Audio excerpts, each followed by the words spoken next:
When I first came across Jilted by Vi Keeland and saw that it was described as a slow burn, swooning romance where 27 dresses meets the hating game, I was immediately intrigued. Whilst I have to say it didn't quite live up to that comparison, it definitely captured a similar vibe. So Sloane works at Bride magazine. She writes and talks everything wedding. But ironically, the idea of a wedding makes her want to absolutely scream. After being left at the altar, she swore off men for at least 12 months. A self-imposed mandatorium. 6 months in, here's Wilder Hayes, the charming ladies' man, and not exactly your settling down type. So the story kicks off with Sloane covering her latest assignment, where a demanding bridezilla ropes her into standing in as a last-minute bridesmaid. Naturally, she's paired with the ridiculously attractive groomsman, Wilder. Cue your classic rom-com scenarios. But it's absolutely fine. She's never going to see him again. Turns out, Wilder is the son of Sloane's boss. And he's a famous ex-rugby player. And not only that, he's part of a tight-knit Harvard fraternity, all 12 of which got engaged last year.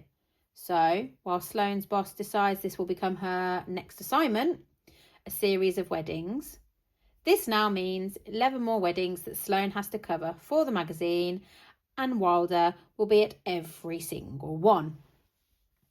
So, I then thought to myself, a whole book centred on 12 weddings? God, that sounds a little bit repetitive. However, it really wasn't. Each wedding brought something fresh to the plot, and it cleverly developed Wilder and Sloane's relationship without making it feel stale.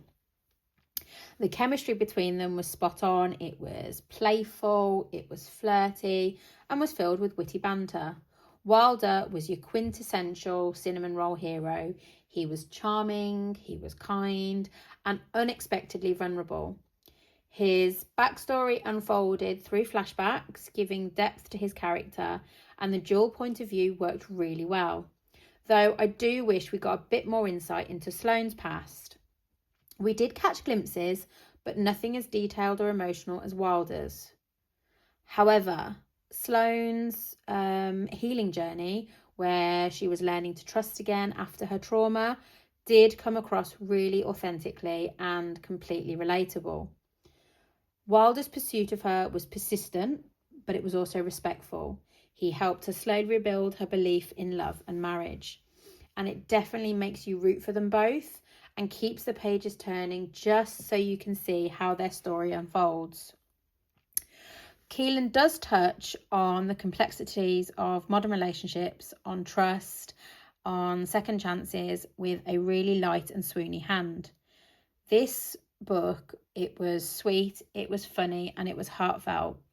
And it did actually include some well done representation of diabetes and of Parkinson's, which they're not something you often see in mainstream romance, which added thoughtful depth to an otherwise airy tone.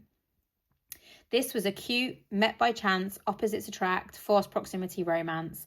Think Hallmark movie with a modern twist, just, skip the small town. This was a feel-good read with all the right ingredients for a bingeable rom-com.